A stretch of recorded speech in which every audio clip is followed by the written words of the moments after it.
le fait de croire que d'autres contrôlent le monde avec Dieu, c'est considéré comme une forme d'idolâtrie qui fait que ta foi en Dieu est incorrecte.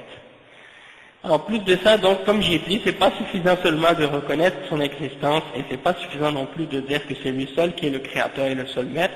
Il faut, en plus de ça, comme j'avais expliqué, croire que c'est lui seul qui mérite d'être adoré.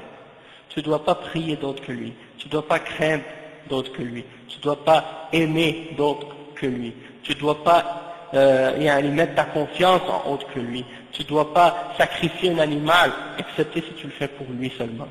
Hein? Tu ne dois pas, par exemple, jeûner pour autre que lui. Tout ce que tu fais, tu ne dois pas te prosterner devant autre que lui. Tu ne dois pas t'incliner devant autre que lui. Hein? Tu dois le prendre lui comme maître absolu et l'adorer lui seul et uniquement. C'est-à-dire, tu ne dois pas vouer tes adorations ou ton culte à autre que lui. Si tu offres à autre que Dieu une de ces formes d'adoration-là, hein, eh bien, tu as commis une acte d'idolâtrie. Hein, comme le fait de prier, comme j'ai dit tout à l'heure, à Jésus, ou bien à Marie, ou à un loi, ou un saint, des choses comme ça. Ça, c'est considéré comme des formes d'idolâtrie par rapport à ce que Dieu a enseigné aux prophètes. Il n'y a aucun prophète que Dieu a envoyé à l'humanité qui a dit aux hommes, priez d'autres avec Dieu. Ou passez par d'autres pour aller à Dieu, ou des choses de ce genre. Hein? Et même certains chrétiens, par exemple, qui disent que, soi-disant dans l'évangile, Jésus aurait dit, je suis le chemin, je suis la voie, nul ne va au Père que par moi. Hein? Et ça, ils l'ont interprété en voulant dire que pour aller à Dieu, il faut passer par Jésus pour adorer Jésus, pour aller à Dieu.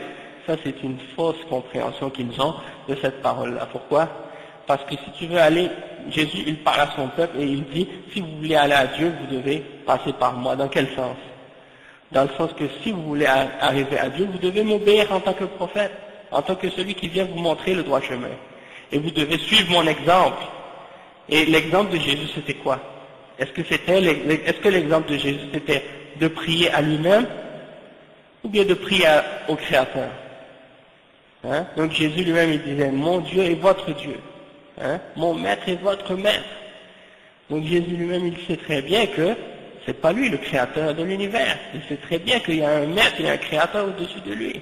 Et il nous dit que si tu veux aller à Dieu, tu dois suivre son exemple, dans ce sens-là. Hein? Donc, à l'époque de Moïse, quelqu'un ne pouvait pas aller à Dieu sans suivre l'exemple de Moïse. Hein? À l'époque d'Abraham, quelqu'un ne pouvait pas aller à Dieu excepté en suivant l'exemple d'Abraham. Et c'est ainsi de suite comme ça. Chaque prophète a son époque. Hein? Et donc, on doit suivre l'exemple du prophète.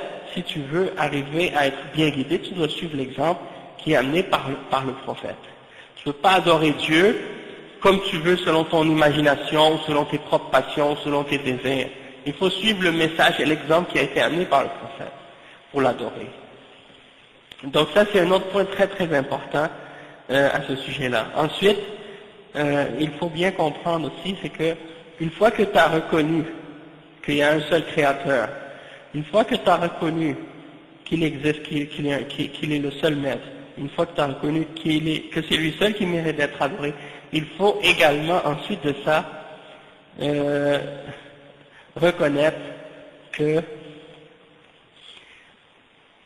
la façon dont on doit connaître Dieu et comprendre qui est Dieu, c'est en se basant sur sa révélation. On n'a pas le droit de décrire Dieu selon notre propre imagination, selon nos propres compréhensions, et de donner à Dieu des noms qu'il ne s'est pas donné lui-même. En d'autres mots, on ne doit pas donner à Dieu des caractéristiques ou des qualités humaines, et on ne doit pas donner aux êtres humains des caractéristiques divines. Parce que si tu fais ça, tu mélanges entre le créateur et la créature.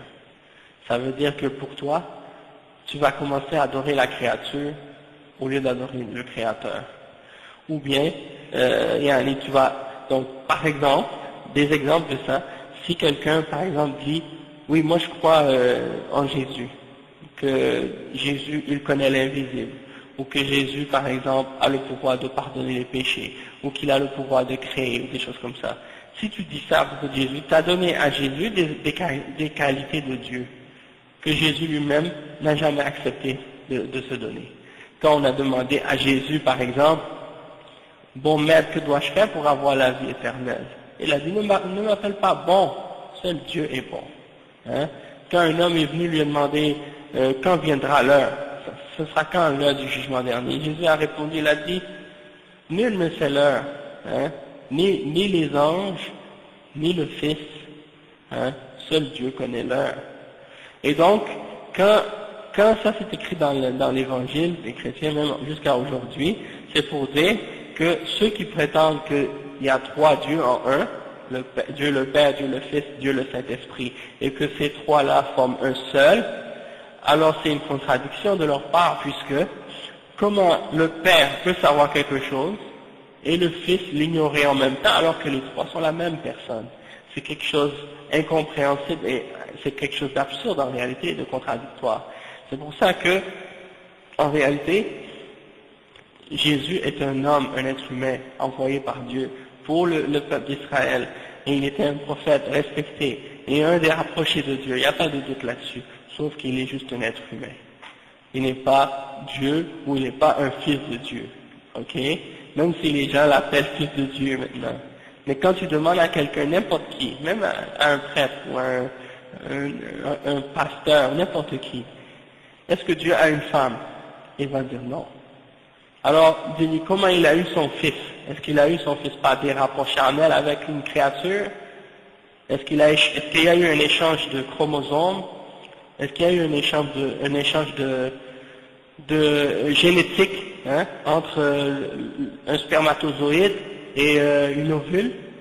Et qu'il y a eu un mélange de spermatozoïdes divins avec une ovule humaine pour que ça crée un être humain moitié divin, moitié humain? Est-ce que c'est comme ça que ça s'est produit? Bien entendu. Aucun chrétien ne va dire une chose pareille. Parce qu'ils savent très bien que c'est quelque chose, que ça marche pas comme ça. Dieu n'est pas un animal ni un être humain. Au contraire, Dieu, tout ce qui existe, il le crée. Il le crée par sa volonté et par son ordre et son commandement. Il n'a qu'à dire soit et fait. Hein? Donc, Dieu, il a créé Jésus de la même façon qu'il a créé Adam. Adam n'avait pas de père ni mère. Est-ce qu'on va dire qu'il était un fils de Dieu à cause de ça? Est-ce qu'on va dire qu'il était divin parce que c'est Dieu qui l'a créé directement sans intermédiaire? Hein? Et on pourrait dire par exemple que qu'est-ce qui est plus grand comme miracle? Le fait de créer un être humain à partir de la terre et de souffler en lui une âme, ou bien de créer un être humain à partir d'une femme et de le faire sortir de son ventre. Ça, c'est la façon dont chacun d'entre nous, on est né. On sort du ventre d'une femme. Mais de sortir de morceaux de terre que Dieu a modelé, puis qu'il a mis son âme dedans et qu'il l'a fait vivre, ça c'est plus grand comme miracle. Hein? N'importe quel d'entre vous, prenez un peu de terre, faites-le en forme humaine, essayez de le faire vivre. Essayez de mettre une âme dedans, vous n'êtes pas capable. Tandis que tout le monde est capable de faire un enfant avec une femme. Et ça c'est, malgré tout, pour Dieu, Dieu l'a créé, Jésus, sans l'intervention d'un homme. Il a créé seulement par l'intermédiaire d'une femme seulement. Parce qu'il est capable de faire ça, et c'est facile pour lui. Et la raison pour laquelle Dieu a fait ça avec Isa, avec Jésus, paix et salut sur lui, c'est parce que il voulait éprouver les hommes, et les tester, et voir est-ce qu'ils allaient transgresser la limite de Dieu à propos de Jésus ou non. Parce qu'il y a des hommes qui ont une foi ferme en Dieu et qui savent que peu importe qu'est-ce qu'un être humain peut faire comme miracle ou comme prodige, il reste toujours un être humain et on ne va pas tomber dans l'exagération à son sujet et commencer à l'adorer en dehors de Dieu. Mais il y a d'autres êtres humains qui n'ont pas compris réellement qu'est-ce que ça signifie de croire en Dieu, et lorsqu'ils voient quelque chose d'extraordinaire ou quelque chose qui est surnaturel, automatiquement ils tombent dans l'exagération et dans l'idolâtrie. Et ils se mettent à adorer cet être-là au lieu d'adorer Dieu. Hein? Et ils déifient des êtres humains ou des animaux ou des choses. Hein? En Inde, dernièrement, il y a une enfant qui est née, elle avait 4 bras, 4 jambes. Ils l'ont pris